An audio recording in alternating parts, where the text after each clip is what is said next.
Hello students.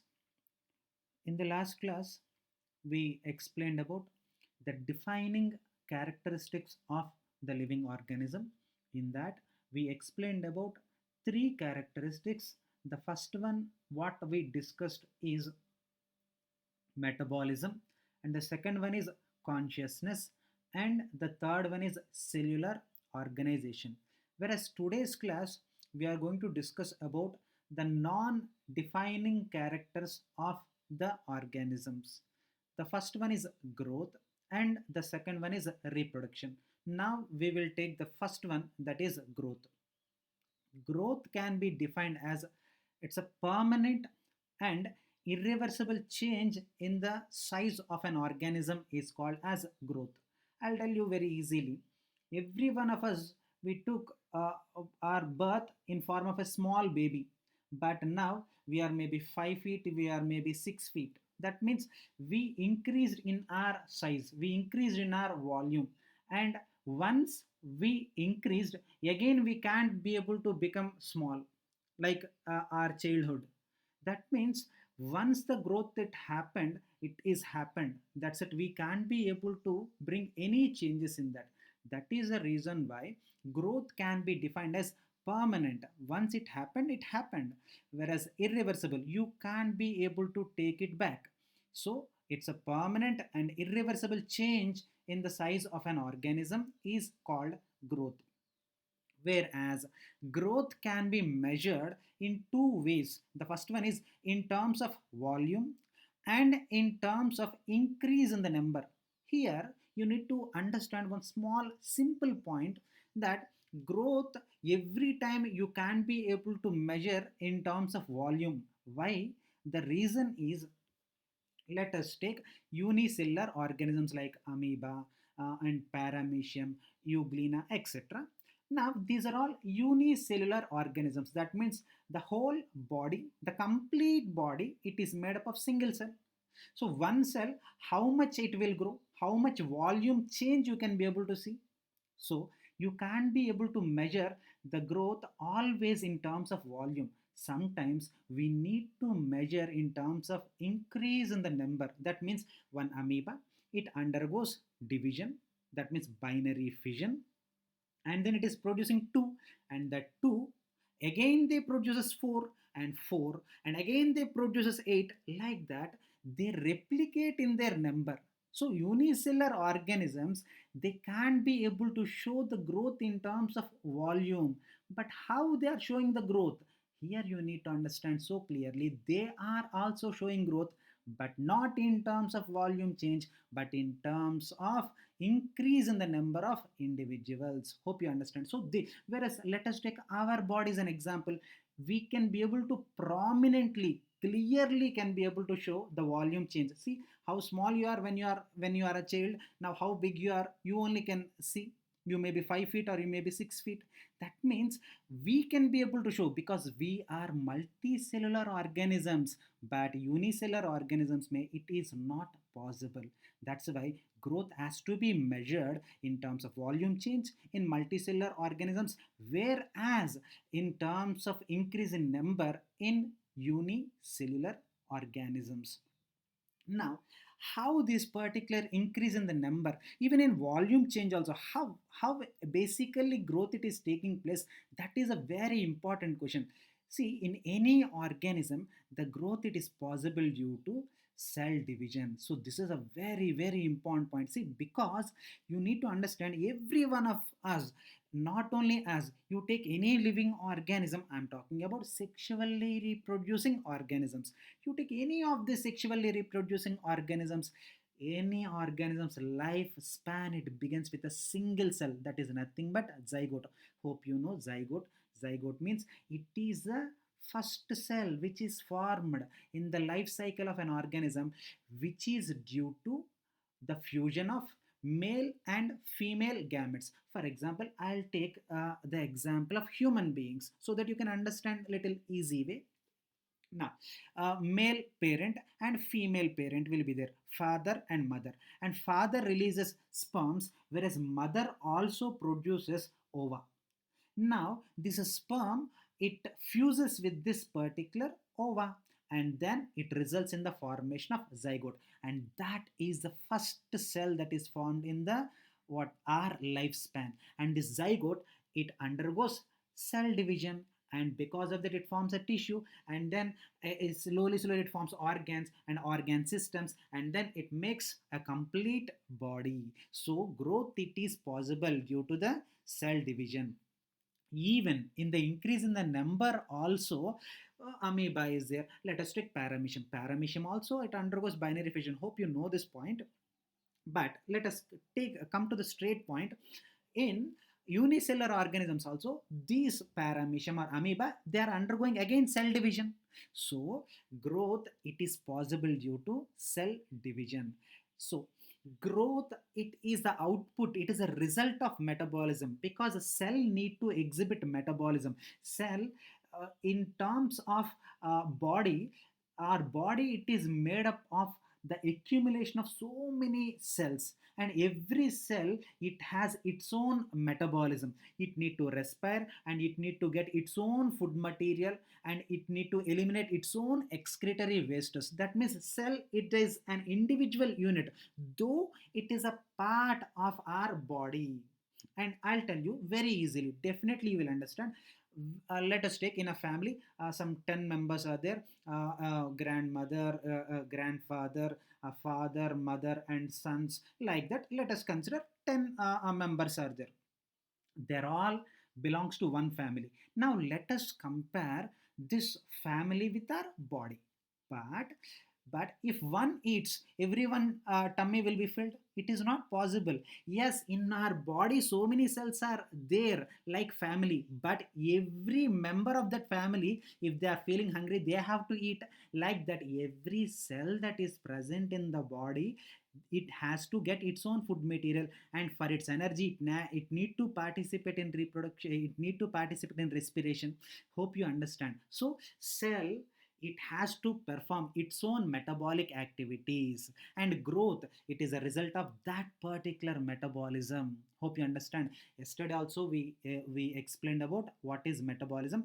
Metabolism is sum total of all the chemical reactions that takes place in the body of an organism, that is called as metabolism. Again, metabolism, it is including two types of metabolic activities or reactions. The first one is catabolism, and the second one is anabolism. Hope you remember my yesterday's class.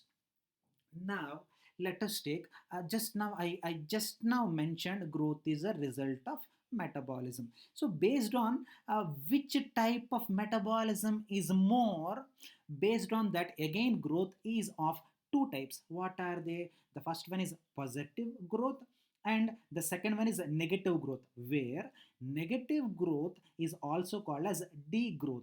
Let us take what are they, and then we will discuss it a little more elaborative way. Now, positive growth. The positive growth in which anabolism is more, that means constructive process is more. Hope you remember, students, in my previous lecture, I clearly explained anabolism means the chemical reaction in which two or more small molecules, they join to form a big molecule, then that is called as anabolism. Whereas catabolism is exactly opposite to anabolism. That means one big molecule, it break down to form small molecules, then that is called as a catabolism. So the growth in which anabolism is more, whereas catabolism is less, then that is called as a positive growth. See, in all our body, anabolism is more. That's why a small baby can be able to grow into a big and an young one. Am I correct or not? Whereas here, negative growth में catabolism ज़्यादा है, whereas anabolism is very less. How? See, I'll give you a hint. Try to think. You only try to get the answer. Of course, just in 1 minute, I'm going to reveal the answer. How it takes place in our body.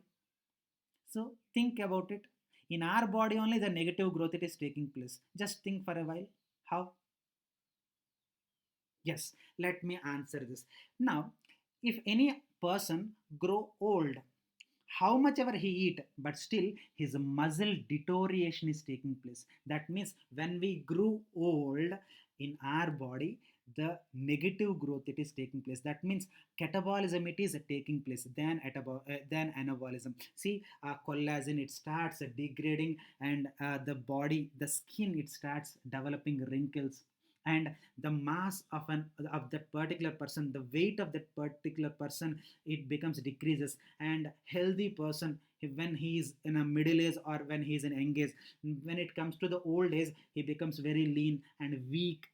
So this indicates what? In that aged person, slowly catabolism it is getting increased than anabolism. But slowly, when we are so small, and when you are growing, you start becoming healthy, and you start becoming very active. So it indicates what? Anabolism is more, whereas catabolism is less. Then that is called as positive growth. Whereas in old age, catabolism is more and anabolism is less. That's why it is called as negative growth, which is also called as degrowth. Hope you understand. And students, yesterday also I told you, if you have any single doubt, you please WhatsApp me. I'll immediately answer. Whenever I see, immediately you will get the answer. Okay. Now, let us take the next type. Now, again, growth, it is of two types. Earlier also, just few minutes back also, we explained about types of growth, but that type of growth, it is based on metabolism. Whereas this type of growth based on how much duration an organism grow in its lifespan. So based on kitna age tak organism can be able to grow. Based on that, again growth it is of two types. What are they? Let us see. The first one is indeterminate growth, and the next one is determinate growth. Indeterminate growth means it is unlimited growth, whereas determinate growth means limited growth. That means, I'll tell you very clearly, the growth which is not influenced by the age. That means throughout the lifespan, if the organism is exhibiting the growth, then that growth it is called as indeterminate growth. Whereas determinate growth means the organism it grow up to limited age. For example, let us take human beings up to 17, 18. Of course, few students they grow 19, 20 also, but rare cases. But maximum of the cases will stop our growth till 17, 18 ideally. That means after 18, what is happening? We can't be able to show this growth property anymore. That means our growth it is restricted to age. That's why our growth it will be considered as determinate growth. Then let us take example for this also, then you will understand so clearly. Indeterminate growth means, let us take a plant body. Any part of the plant body, some branch or some leaf, at least a leaf, any part, any one part of the plant body, it keep on growing throughout the life. Did you notice it or not? You take a huge plant, such a huge plant, it is fully grown, but still a small branch may grow or small bud may grow. So you understand, hope you are understanding it. So in these plants, the growth it never stop throughout its life. That's why in plants, indeterminate growth can be seen. See, I clearly mentioned it takes place in plants, whereas it takes place in animals. So these are the two types of growth based on the age. कितना age तक an organism can grow. Okay. Now let us take one more type of growth.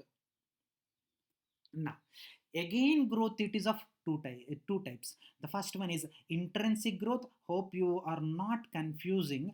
First type of growth it is based on metabolism, and second type of growth कितना as तक an organism can grow, and the third type based on which object is showing the growth. That means living organism, non-living organism, I'm really sorry, non-living object. I made a small mistake. It's a non-living object. Non-living organism never it exists. Okay, non-living object. Okay, so even non-living objects also can be able to exhibit some growth. How? See, we will see. That's why we made itna bada tabular form. Now let us go one point after another point.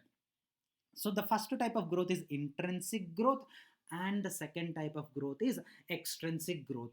Intrinsic growth means the growth from inside of the body of an organism. That means you need to eat. When you eat, our food material, what you have taken, that undergoes digestion. Digestion means breakdown of large complex molecules to simple soluble molecules, and these simple soluble molecules like glucose, amino acids and fatty acids, they get absorbed by the blood, and then they will be given to every cell that is present in the body. And then the cell, by utilizing this digested food, it participate in cell division, and then one cell it becomes two cells, and two cells they become four cells, and four cells they become eight cells. Like that, the intrinsic growth, it takes place from inside of the body by utilizing the substances from outside, whereas extrinsic growth, exactly opposite. Let us take one ant hill. All these particular ants, they gather soft clay material and they starts accumulating at a point, and then it becomes an ant hill. That means they make their house by adding the substances from outside, but that is also growth. One ant hill, it is built up by one ant, means is it growing or these ants are building it? You just think of it, ants are building it. But if ant hill, these ants are suffering from lacking of shelter, so I'll grow. Yes, it is growing never in the life. Hope you are understanding it. So ant hill, it is constructed, it is building by ants, so that is also growth, but it need the addition of the substances from outside. But here, from outside we are taking inside, from inside we are growing by cell division, so that is called as intrinsic growth, and this is called as extrinsic growth. Whereas this is a continuous process which is possible due to the cell division, whereas this is a process which is due to the addition of the substances from outside. Now this will be exhibited by the living organisms, whereas non-living objects, they show this particular extrinsic growth. Whereas growth from inside, it is also called as organic growth, or it is also called as true growth. Whereas extrinsic growth, it is called as accumulation, or it is a false growth. Now for example, I'll tell you here, I wanted to just tell you one point for your understanding. Now we are all growing by cell division. Now you got a tight jerk, then all your cells are scattered. But if an ant hill get a tight jerk, you hit that ant hill and it breaks into pieces, all the soil particles, they becomes separated. That means it is false growth, because when you hit, they are getting separated. But if you get a big jerk also, your cells are not getting scattered. Hope you are understanding. That's why it is called as a true growth and organic growth, whereas it is called as accumulation or false growth. Now, and growth from inside, because it is taking by utilizing the substances, so it may be considered as a defining property, but it is never considered as defining property. An example, a small seed, it develops into a complete plant body, so that is intrinsic growth. Whereas ants which are building ant hills, then that is example for extrinsic growth. But you need to understand why growth is not a defining property of living organisms. Let us take that point, why we are not taking, because both living and non-living objects, living organisms and non-living objects, exhibit the growth. That's why you can't be able to take it as a defining property, whereas up to some extent intrinsic growth can be considered as a defining property. Hope you understand growth. Now, let us take the last characteristic of living organism, that is, yes, reproduction. Now, I'll tell one statement to support this particular, or to signify this particular reproduction. No organism on this earth planet is immortal, but life, it exists. How? No organism is immortal means it cannot be able to live throughout.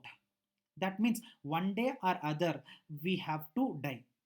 So no organism is immortal, but still we can be able to continue the life. That means, for example, one person is taking birth. So when he comes to certain age, he get married and he continue his genera or species by reproducing. He produces the young one, so that his family, his lineage, it will be maintained. So no organism is immortal, but still it the life it continues, and that is possible only due to the vital mechanism, vital biological process that is called as reproduction. And this statements, it signifies what is reproduction. Now let us take, what is the definition, how can you define this reproduction? Reproduction can be defined as, it's a biological process in which organisms, they gives rise to the young ones of their own kind, then that to maintain their genera constant, and this process it is called as reproduction. Now I'll take in parts, otherwise you don't understand. So I'll explain it a little more elaboratively, then you will understand. Reproduction is a biological process because it is exhibited by the living organisms, in which organisms gives rise to the young ones of their own kinds. That means organisms give birth to their babies of their own kind. That means a lion, it obviously it produces some a small lion, that means cub. Whereas let us take cow, it usually it reproduces or it give birth to a calf. Whereas let us take what you call dog, it gives rise to what a puppy. Whereas a cat, it gives rise to kitten. Like that, every organism, it gives the birth to the young ones of their own kind. For example, a lion never can be able to give birth to a buffalo, I'm sorry, but still I need to explain in a understanding way. So have you ever seen, it becomes eighth wonder or ninth wonder even. So a lion can never be able to give birth to a buffalo, and buffalo never can be able to give birth to a monkey. But monkey, obviously, it can be able to give birth to a monkey. See, a baby monkey, how affectionately it is holding the baby monkey. See, this is a baby monkey and this is a mother monkey, and see how this mother, it is taking care of her cub. Whereas let us take how this mongoose, it is taking care of this. I'm sorry, this is not mongoose, I think so, but still it's okay. Whereas see how these birds are taking care of their offsprings. So like that, organism produces the babies of their own kind. For what? All this is for what? To maintain their family or species constant. Now all join together and read it, then you will understand the reproduction definition better. Reproduction can be defined as biological process in which every organism gives rise to the young ones of their own kind to maintain their genera constant. Hope now you understand in a better way, I think so. So this stands the definition for reproduction. Now, what is the significance of reproduction? Why an organism need to reproduce? What is the need of it? Let us see. It enables the continuity of the species from one generation to another generation.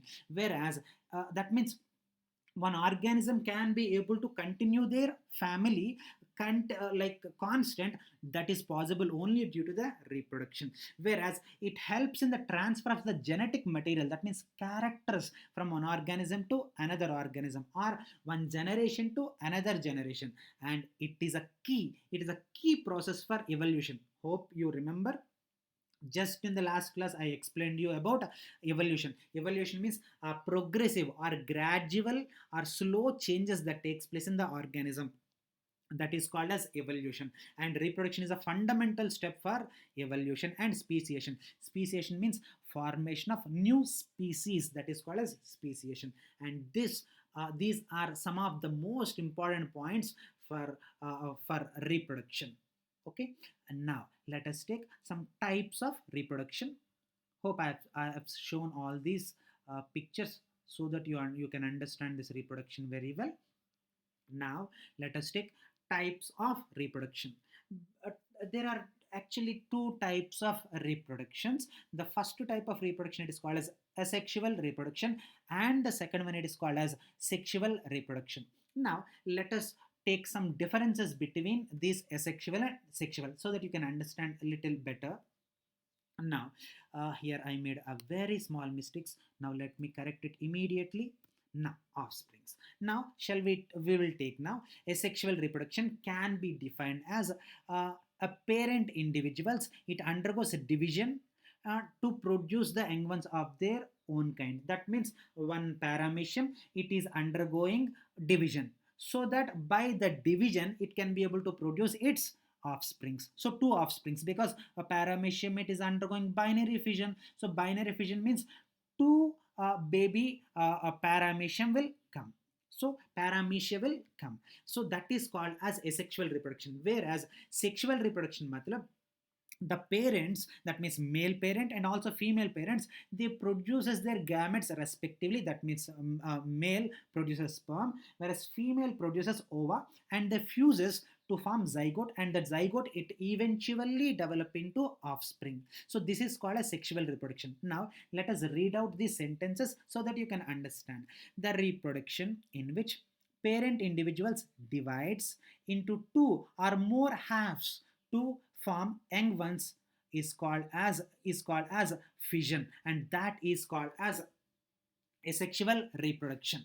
Whereas here this sexual reproduction means the reproduction in which two individual parents, that means male and female, they participate and they produces gametes of their own kind and they fuses to form offsprings, and this is called as sexual reproduction. Now let us take few, this is actually not difference, and these the upper two these are definitions and these are differences. Now let us take the first two differences. Now the first difference is asexual reproduction, only one parent individual participates. Have you ever heard in your complete life, have you ever heard a male paramecium, female paramecium, male amoeba, female amoeba? Have you ever heard it? You never can be able to hear it because they are not having any sex gender. They never have any sex gender. There is no male and there is no female. They are organisms. That's it. Understanding it? That's why only one parent will be there. That's why that one parent only divides to produce the offsprings of their own kind. That's why they're called as uniparental reproduction. So asexual reproduction is otherwise called as uniparental because only one parent is participating. Now sexual reproduction, male and female, that means both the parents are participating. That's why it is biparental. So two parents, bi means two, parental, that means parents. So two parental, uniparental, one parent. So asexual reproduction is also called as uniparental reproduction, whereas a sexual reproduction it is called as biparental reproduction. Now here there is no formation of gametes. That's why it is called as agametogenesis. Whereas here, male is producing one type of gamete, female is producing one type of gamete, male is producing sperm and female is producing ova. That's why two different types of gametes are produced. That's why it is called as gametogenic reproduction because gametes are formed. Whereas agametogenic, that means there is no production of gametes. Whereas here only one cell will be there because mostly asexual reproduction is exhibited by unicellular. So that cells, they are somatic cells. Hope you know what is the meaning of somatic cells. Somatic cells which are also called as vegetative cells. Basically the cells which participate in nutrition, that means food taking. Nutrition means taking food, nutrition, digestion, circulation, respiration and excretion. So these five, if any cell performs, then that is called as a somatic cell. Of course, a somatic cell it is also called as vegetative cell. Just for your understanding, just one more time I'll repeat it. Somatic cells means the cells which perform the vegetative functions like 1. Nutrition, 2. Digestion, 3. Respiration, 4. Circulation and 5. Excretion, and that type of cells are called as somatic or vegetative cells. Whereas the next type of cell is gametogenic cells. Gamete cells or gametogenic cells means they produces gametes like male and female gametes. Whereas sexual reproduction may two new individuals are formed by the fusion of male and female gametes. Whereas here one somatic cell will be there.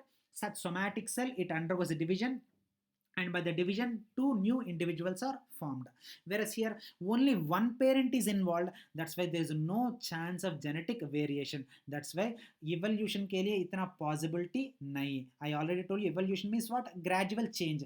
But how the change it takes place, because only one parent is participating.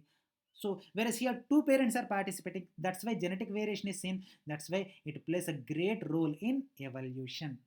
Hope you understand, students. Hope I'm taking the concept clearly. But still, if you have any practical difficulties, I'm always available to you. Okay. Now, let us take some types of asexual reproductions. Actually, reproduction in our syllabus, it's actually a big chapter. Right now, this is the first chapter which is called Living World. So, itna detailedly we need not to read. That's why just few examples of asexual reproduction I am taking. But detailedly, we are going to discuss when we start the chapter name Reproduction in Organisms. So, for now, few examples. That is enough. Okay. Now, let us take first example, fission. Fission means the parent individuals, it divides into two or more halves, and that is called as fission. Whereas that fission, it is of two types. The first one is binary fission and second one is multiple fission. In the names itself, we need not to think more. If parent it is dividing into two, then that is called as multiple fission. I'm sorry, binary fission. No, if one parent only it is producing many offsprings by division, then that is called as multiple fission. Now, binary fission, that means one parent, two offsprings. And again, based on which plane of organism this offsprings are produced, based on that binary fission, it is of many types. The first one is irregular binary fission or simple binary fission. Let us take amoeba as an example. In amoeba, basically amoeba don't have any shape. As amoeba don't have any shape, what happens, the division it takes place through any plane, but finally two baby individuals are produced, baby amoebas are produced. Did you see? This is one and this is two, but the organism is same. Now, let us take longitudinal binary fission. See, this is euglena. Here, whatever I mentioned, the example is euglena. In euglena, what is happening here? From the tip, see, a small invasion happened, and this invasion slowly it deepened, and finally it is dividing into, see, it is deepened, and finally it more deepens and divides this organism into two. Hope you're understanding. Follow this arrow mark, you will understand. See here, this is a furrow, and this furrow it became deepen, still more deepen, and still more deepen, and finally it cuts into two individuals. So see, this is a longitudinal axis. See how longitudinal axis. That's why longitudinal binary fission. Now, transverse binary fission. See, this is a transverse. See, this is transverse. Now, so because it is happening transverse, it is called as a transverse. Whereas it is longitudinal, it is called as a longitudinal binary fission. Just based on the plane only. Whereas oblique means, see, like slant, like, see, like this. You follow the arrow mark like this. This is slant. Hope you understand. So oblique के लिए gynocolicks we have taken. Okay, so this is example. Whereas a transverse के लिए we have taken paramecium, whereas a longitudinal के लिए we have taken euglena as an example, whereas irregular के लिए we have taken amoeba as an example. Now, multiple fission, that means one organism, but when it undergoes division, it produces many individuals, many offsprings. Best example is plasmodium. Hope you know what is plasmodium. It causes malaria to us. When a female Anopheles mosquito bites us, it releases some plasmodiums into our blood. So because of this plasmodium, we are getting malaria. Hope you understood. Whereas when this plasmodium it enters into our body by female Anopheles mosquito bite, it enters into our body and then it attacks our liver cells, and then in the liver cell it undergoes a division. See how it is undergoing division, and the liver cell will burst, and these are all baby plasmodiums. So how many entered? Only one entered. But how many are formed? You only count it. So this many are formed. That's why one parent but many offsprings by division. That's why it is called as multiple fission. Now, The next one is budding. Budding is also a type of asexual reproduction. What happens, in that a small bud, it arises from the body, and this bud eventually it grow into a individual organism, and it gets detached from the body of the parent, and then it goes somewhere and it lives it in its independent life. Then that is called as budding. But here, if the bud it arises outside the body, so this is the body and this is outside the body, if it is happening, then that is called as exogenous budding. Whereas endogenous budding means if it is taking place inside the body of an organism, then that is called as endogenous budding. Endo inside, genesis. Genus means genesis, that means inside the body, whereas exogenesis outside genesis, that means producing. That means outside the bud is produced, so it is exogenous, whereas inside the body it is producing, so it is called as endogenous budding. Sir, example for this is hydra, whereas here the example is spongilla. Hope you know, in your lower classes also you must have read spongilla. It is one of the type of poriferan. Poriferan means what? They are the aquatic organisms actually. They live in water. So in spongilla, that means in poriferan called spongilla, you can be able to say a bud, and this bud it is called as gemule. See, I brought the image of also this gemule, and this gemule it produces this particular produced by this particular spongilla, and that is called as endogenous budding. And this is gemule, so let us take gemule little small details. And in the gemules, see, this is gemule. Inside it you can be able to see some small structures, oval shaped structures, and these are called as archaeocytes. And this gemule, it is produced inside the body in form of a bud. After it's released, wherever it go, it releases this particular archaeocytes, and this every archaeocyte it develops into a individual spongilla. Hope you understand. Okay, now the next one is of course this is the last one. I've taken few examples only because reason I told you very clearly. Actually, this reproduction is a separate chapter in your syllabus. For your understanding, I'm taking 2-3 examples. Okay, now the next example is fragmentation. Fragmentation means the parent body it undergoes division. See, this is a parent which is called as spirogyra. Actually, here I am showing the image of spirogyra, and this spirogyra it breaks into small pieces. See, let us take it is broken into small pieces. See, this is a complete parent, but here it is a broken parent, and every broken fragment it develops into an individual spirogyra. Then that is called as fragmentation. Now, the next one and today's last example of asexual reproduction, that is regeneration. Now, regeneration may, when the organism if it is broken accidentally, then what is the difference between fragmentation and regeneration? Fragmentation, organism by itself it is breaking into pieces, but regeneration accidentally it is breaking into pieces. When accidentally this planaria it is breaking into pieces, and each piece it is developing into new individual.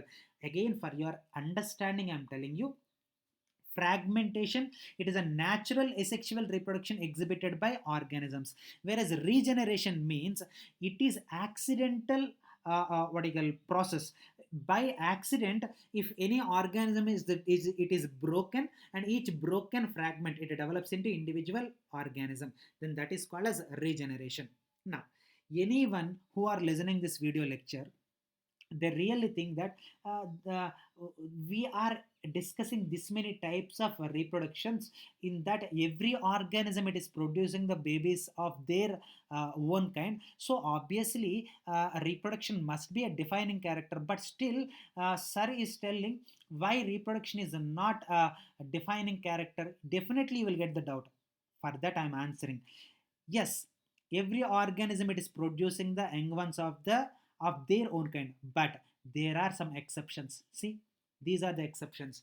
So some mules and hennies, and also some sterile human beings, and also some worker bees. Hope you know, these are the kind of bees.